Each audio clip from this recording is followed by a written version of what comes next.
Thank you. The April 12, 2022 meeting of the Seattle City Council will come to order. The time is 2:02 p.m. I'm Alex Peterson, President Pro Tem of the Council this month. Will the clerk please call the roll? Councilmember Lewis. Present. Councilmember Morales. Here. Councilmember Mosqueda. Present. Councilmember Sawant. Present. Councilmember Herbold. Here. Council President Pro Tem Peterson. Here. 6 present. Thank you. The council already officially excused Councilmember Nelson and Councilmember Strauss from today's meeting. And if there's no objection, Council President Juarez would be excused from today's City Council meeting. Hearing no objection, Council President Juarez is excused from today's City Council meeting. Presentations. Councilmember Herbold has a proclamation recognizing April as Sexual Assault Awareness Month. Councilmember Herbold will first present the proclamation, and then I'll open the floor for comments from council members. After council member comments, we will suspend the rules to allow our guests to accept the proclamation and provide comments. Councilmember Herbold, you're recognized in order to present the proclamation. Thank you so much. I really appreciate this opportunity to present this proclamation declaring April to be Sexual Assault Awareness Month. I want to thank advocates from the Coalition Ending Gender-Based Violence and the King County Sexual Assault Resource Center for drafting the proclamation and for the work that they do every day to support survivors of sexual assault. Yesterday, my colleagues had the opportunity to affix their signatures to this proclamation, and the mayor is concurring. Thank you, Councilmember Lewis, for collecting signatures in my absence yesterday. Sexual violence includes a continuum of behavior and includes racist, sexist, transphobic, homophobic, ableist, or other hate speech. Passing comments and behaviors that take place online and do traumatize victims, and their impacts should not be minimized. The negative impacts of sexual violence trauma on adults, youth, and children include fear, concern for safety, missed work or school, injury, and physical and mental health conditions, including symptoms of post-traumatic stress disorder. This proclamation notes that working together as a community, we can alleviate the trauma of sexual violence by ensuring supportive resources are available to all survivors while standing up to and actively disrupting harmful attitudes and behaviors that contribute to sexual violence. I want to note that in a couple weeks, on April 27th, it is Denim Day, and we'll be having this Seattle Women's Commission joining us, and they will be inviting city employees to make a social statement with fashion by wearing jeans. And we encourage folks to educate themselves and others about the impact of sexual assault. We'll talk about the significance of Denim Day and its origins at that time. But here today, to accept Sexual Assault Awareness Month proclamation, we have Amaranthia Torres from the Coalition Ending Gender-Based Violence and Riddhi Mokupade from the Sexual Violence Law Center. I think we're going to pause and hear from other council members first, but after that, Amaranthia and Riddhi, I'm so honored to virtually present to you this proclamation signed by the council and mayor declaring April to be Sexual Assault Awareness Month. And thank you again for everything that you do every day. Thank you. Thank you, Councilmember Herbold. Are there any comments, preliminary comments from council members? Otherwise, we can go ahead and suspend the rules and hear from our guests. Okay, if there's no objection, the council rules will be suspended to allow our guests to accept the proclamation and provide remarks. Hearing no objection, the council rules are suspended. Today, we have representatives from the Coalition Ending Gender-Based Violence and the Sexual Violence Law Center to receive the proclamation and provide some comments. Welcome to the City Council meeting. You're recognized in order to provide remarks to the City Council and the public. Thank you. Excellent. Thank you so much, Councilmember Herbold and Councilmember Peterson, and good afternoon to members of the council. My name is Amaranthia Torres, and I'm the Policy Advocacy Specialist for the Coalition Ending Gender-Based Violence. The coalition educates, organizes, and leads over 30 gender-based violence agencies in Seattle and King County, all of which impact the lives of diverse survivors of sexual assault in our communities. And good afternoon, and thank you for this opportunity. My name is Riti Mukhopadhyay. I'm the director of the Sexual Violence Law Center. SVLC is a nonprofit law firm which provides free legal assistance and representation to survivors of sexual assault and gender-based violence in Seattle and King County and throughout Washington state. Last year, we served approximately 700 survivors, and we're a member of the coalition and work with its membership to address the many legal needs survivors face. We are both honored to participate in this event today to declare April Sexual Assault Awareness Month for the City of Seattle.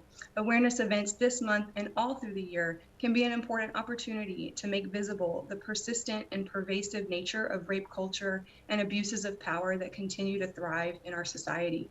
From harassment in person or online to physical assault and rape, all forms of sexual violence are rooted in and compounded by racism, sexism, heterosexism, and other forms of oppression.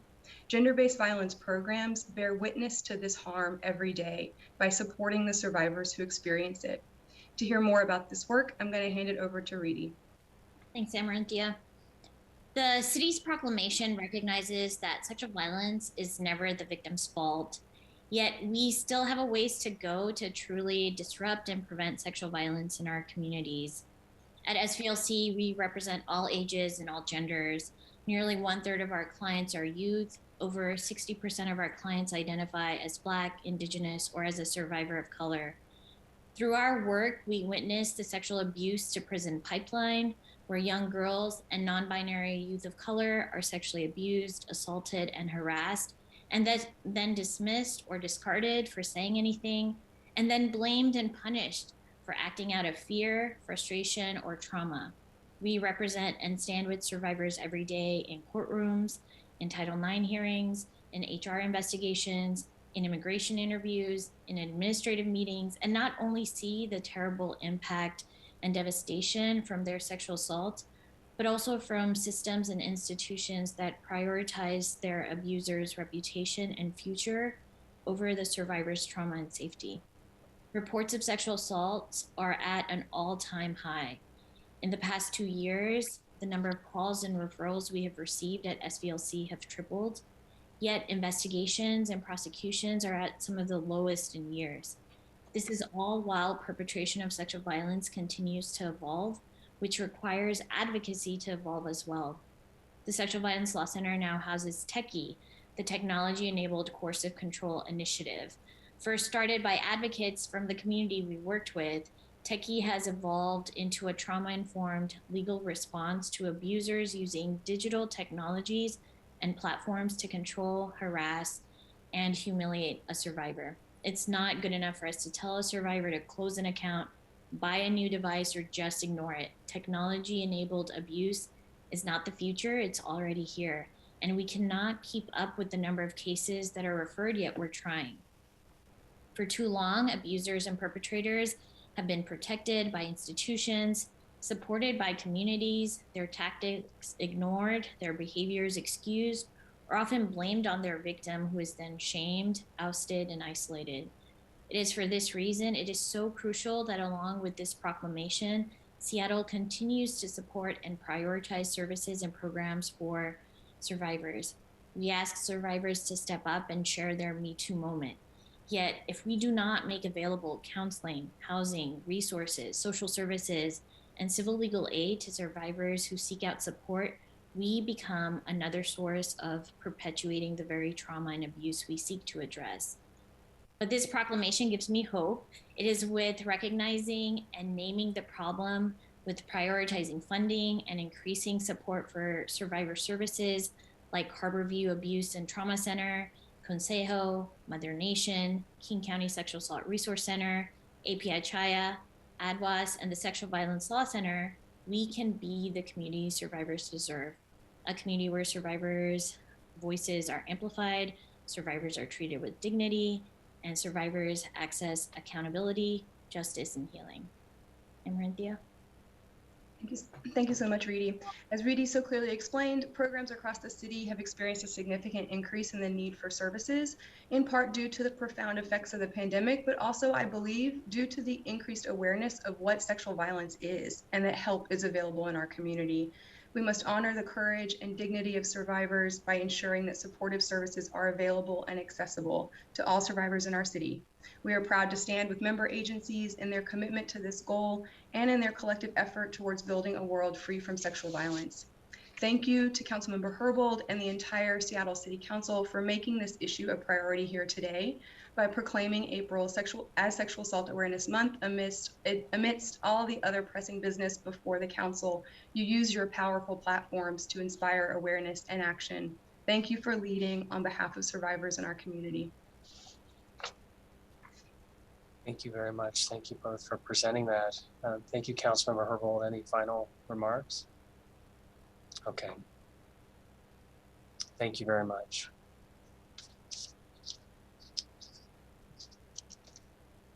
Colleagues, we will now consider the proposed consent calendar. Are there any items council members would like to remove from today's consent calendar? Hearing none, I move to adopt the consent calendar. Is there a second?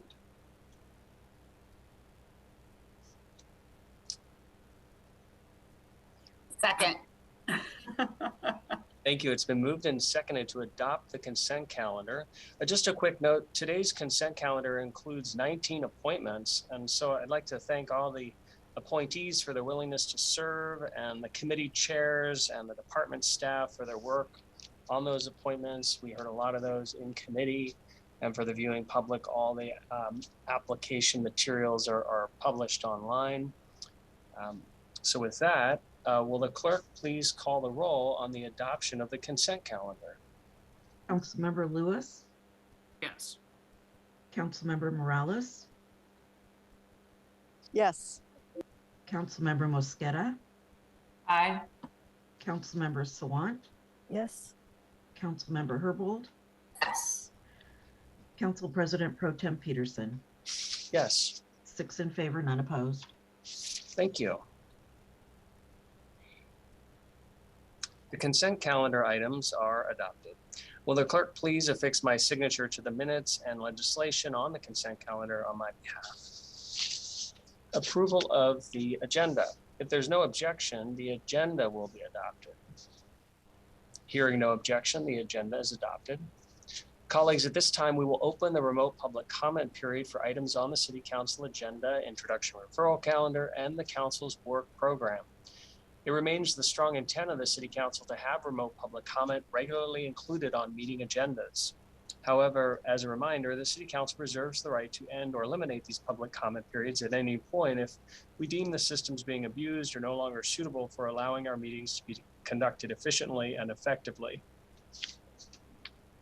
Let me just pull up the list of speakers, one moment.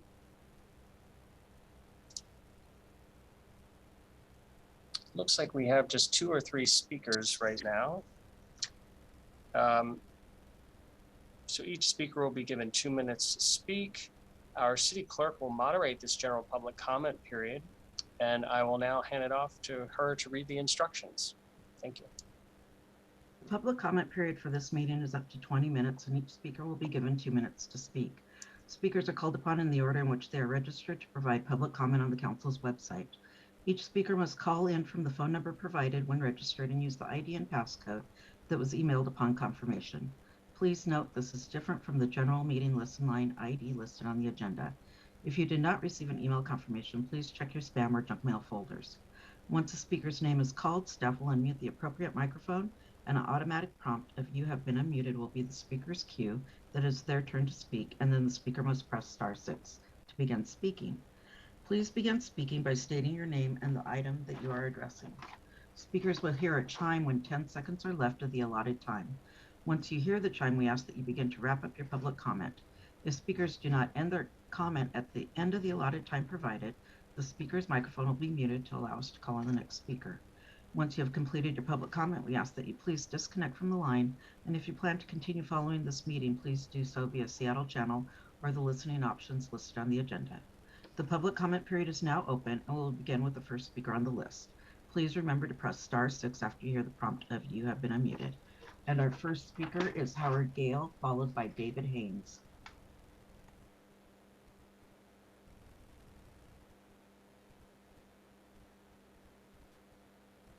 And Mr. Gale, you want to press *6.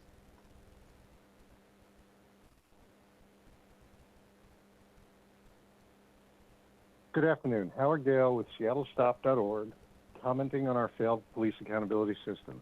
It is now over 8 months since Carolyn Bick at the South Seattle Emerald published her expose of the failures, malfeasance,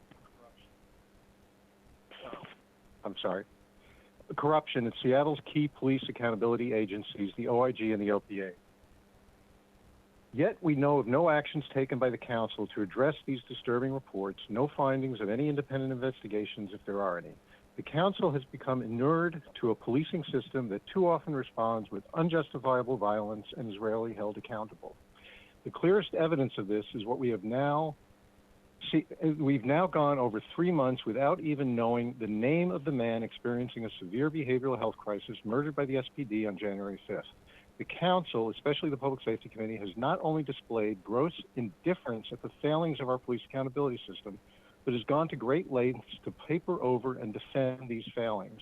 I congratulate and support the Seattle Human Rights Commission for finally breaking through this indifference by voting overwhelmingly last week to seek amicus status in a federal court case regarding Seattle's policing consent decree, in order to more accurately represent to the court what is actually happening in Seattle and the continuing failures of our accountability system.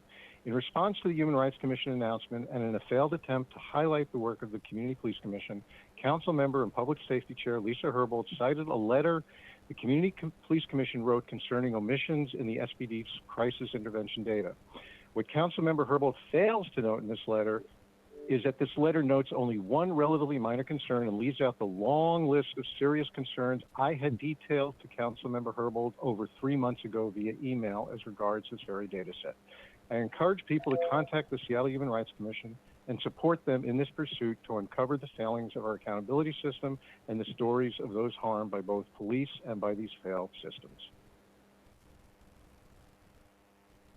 Thank you. Our next speaker is David Haynes, followed by Sarah Williams, who is showing us not present.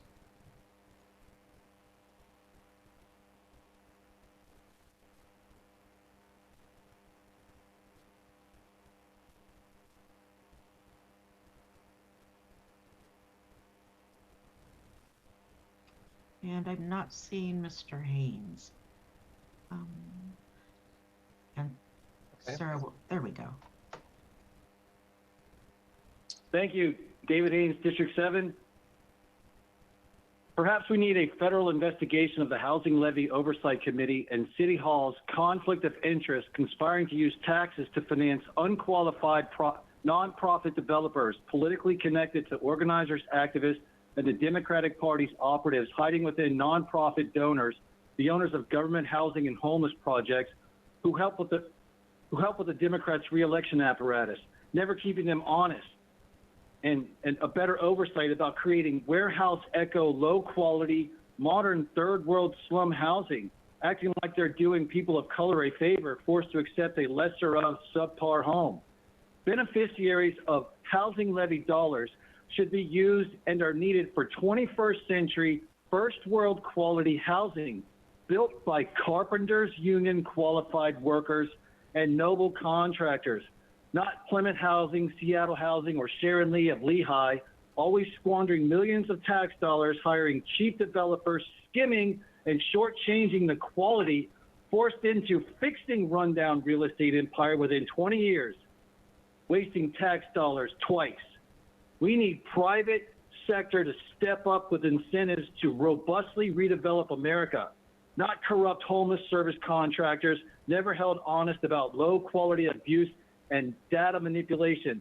And we need to begin to build proper homes, commercial buildings and schools, not government housing acting like money only can be used by nonprofits conspiring to squeeze a profit at expense of quality and honest taxpayers.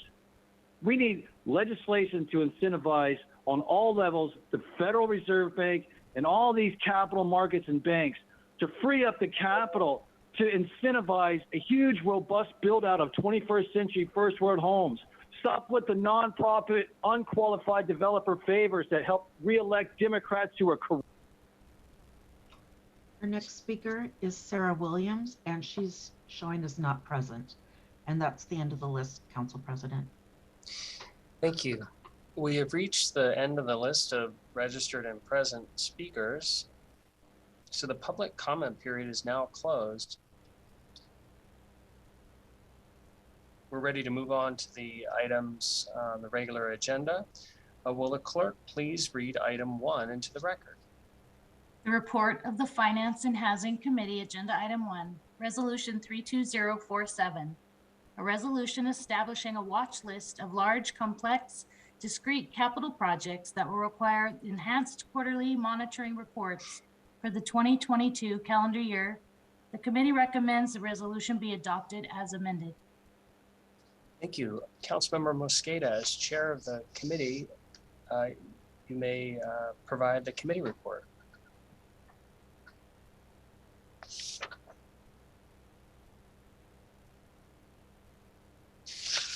Councilmember Mosqueda, if you'd like to provide the committee report on this item.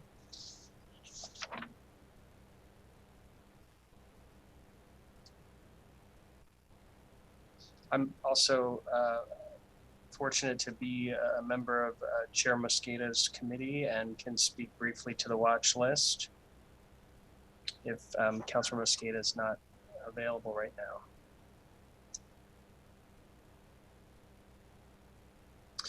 Well, colleagues, you're all familiar with the watch list. It was a great idea that came from the City Council years ago to create this watch list for those larger, complex capital projects so that we could keep an eye on them, part of the fiscal responsibility, accountability measures. So this list was discussed thoroughly in the committee, and it was the committee unanimously recommended adoption of it. So, are there any comments on this legislation? This is Resolution 32047. All right. Let us go ahead and vote on it then, if there are no comments on the watch list resolution for the year 2022. Will the clerk please call the roll on the adoption of the resolution? Councilmember Lewis, Yes. Councilmember Morales, Yes. Councilmember Mosqueda, Councilmember Sawant. Aye. Sorry about that. Aye. Thank you. Councilmember Sawant, Yes. Councilmember Herbold, Yes. Council President Pro Tem Peterson. Yes. 6 in favor, none opposed. Thank you. The resolution is adopted and the chair will sign it. Will the clerk please affix my signature to the legislation on my behalf? Okay, our next item, will the clerk please read the short title of item 2 into the record? The report of the Transportation and Seattle Public Utilities Committee, Agenda Item 2, Council Bill 120281, an ordinance granting BSOP 1 LLC permission to construct, maintain, and operate a private parking area. The committee recommends the bill pass. Thank you. As chair of that committee, the Transportation Seattle Public Utilities Committee, I'll go ahead and provide a brief report on this item. Colleagues, this project is at the second and final stage for approving a 15-year term permit to enable a public plaza, improved walkway, and related parking improvements in the East Lake neighborhood in District 4. The proposal enhances the use of the space for the public and helps protect a large conifer tree. This committee, Transportation Public Utilities, adopted previously Resolution 31988 granting conceptual approval for this project. And today's Council Bill 120281 is essentially recognizing that SDOT and central staff have confirmed the applicant has met and will meet the public benefit and other conditions we adopted a year ago. And we received a briefing on this at our previous committee meetings. And I really want to recognize the collaboration among our Seattle Department of Transportation the East Lake community, and the private property owners for moving forward and making these improvements that everyone will be able to enjoy. Our committee unanimously recommended approval of this bill, and we ask for your vote today. Are there any comments? Great. Will the clerk please call the roll on the passage of the bill? Councilmember Lewis, Yes. Councilmember Morales, Yes. Councilmember Mosqueda, Aye. Councilmember Sawant, Yes. Councilmember Herbold, Yes. Council President Pro Tem Peterson. Yes, 6 in favor, none opposed. the bill passes and the chair will sign it. Will the clerk please affix my signature to the legislation on my behalf? Will the clerk please read item 3 into the record? Agenda item 3, Council Bill 120282, an ordinance vacating a portion of the alley in Block 6AA Denny Second Edition. The committee recommends the bill pass. Thank you. As chair of that committee, I'll provide the committee report on this item. As with the previous item on our agenda, this project is at the second and final stage for approval. This item is an alley vacation, conceptually approved back in 2016 with Council Bill 120282. We are essentially recognizing that SDOT and our own central staff have confirmed the applicant has met and will meet the public benefit and other conditions previously adopted by the city. Our committee unanimously recommended approval of this bill. Colleagues, are there any comments? Okay, will the clerk please call the roll on the passage of the bill? Councilmember Lewis, Yes. Councilmember Morales, Yes. Councilmember Mosqueda, Aye. Councilmember Sawant, Yes. Councilmember Herbold, Yes. Council President Pro Tem Peterson. Yes, 6 in favor, none opposed. thank you. The bill passes and the chair will sign it. Will the clerk please affix my signature to the legislation on my behalf? Will the clerk please read item 4 into the record? Agenda item 4, Council Bill 120291, an ordinance relating to rates and charges for water services of Seattle Public Utilities, revising water rates and charges for certain customers. The committee recommends the bill pass. Thank you. As chair of the committee, I'll provide the committee report on this item. Council members, as confirmed by our own City Council Central staff during our committee meeting, this is a minor technical correction requested by Seattle Public Utilities and would impact no current SPU customers in the city of Burien. Our committee unanimously recommended approval of this bill. Are there any comments? Okay, will the clerk please call the roll on the passage of the bill? Councilmember Lewis, Yes. Councilmember Morales, Yes. Councilmember Mosqueda, Aye. Councilmember Sawant, Yes. Councilmember Herbold, Yes. Council President Pro Tem Peterson. Yes, 6 in favor, none opposed. thank you. The bill passes and the chair will sign it. Will the clerk please affix my signature to the legislation on my behalf? Next item, there are no resolutions for introduction and adoption today. This is item H on our agenda. So we can go to other business. Council members, is there any other business to come before the council? Okay. Oh, Councilmember Mosqueda. Sorry, Mr. Chair. I think did I miss an opportunity to comment on the appointments under the Finance and Housing Committee meeting? Agenda items 5 through 18. Am I looking at the wrong materials here? Councilmember Mosqueda, they were part of the consent agenda. Oh, I had so many great things to say about all those appointees, but thank you for reminding me of the new process going forward. Congratulations to all of our appointees and to the reappointments. Thank you, Councilmember Mosqueda. Yeah, we know that there's so much work involved in identifying volunteers and folks to serve on these advisory committees, and that you as chair do so much work for your committee as well as the chairs and the other committees, and really appreciate department staff helping us with that process as well.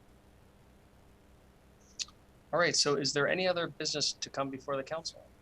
Mr. Chair, Councilmember Mosqueda. thank you, Mr. President Pro Tem. Apologies for that. As I was trying to shuffle through my notes to see where we were at in the agenda, since those appointees were part of my talking points, I just missed the chance to say thanks to everybody who worked on the capital projects watch list. And I wanted to say on agenda item number 1 of the resolution that we voted on already, a huge amount of appreciation for Councilmember Herbold and our previous colleague, Councilmember Bagshaw. The work of central staff, including Brian Goodnight and the team, for all of the work that they've done on this capital projects watch list, and to Adam Schaefer from the CBO's office and Dan Nolte in the mayor's office, along with Aaron House and Sejal Parikh in my office who worked on this. And of course, we will continue to work in partnership with all of the committees who have oversight over those specific projects in the watch list. As Councilman Herbold has reminded us, the intent is to make sure that each of those committees continue to have oversight of those projects. But I appreciate the collaborative work on this council to add to that capital projects watch list before it came out of our Finance and Housing Committee. And apologies for missing the chance to say those thank yous at the beginning of the meeting. Thank you, Councilmember Mosqueda. Thanks for saying those thank yous now. The watch list is one of the most important things that we do as in our monitoring function as a council. So thank you for that, shepherding that fiscal responsibility. Colleagues, any other business to come before the council? Okay, well, colleagues, this concludes the items of business on today's agenda. Our next regularly scheduled city council meeting is on April 19, 2022 at 2 p.m. Hope you all have a wonderful afternoon, and we're adjourned.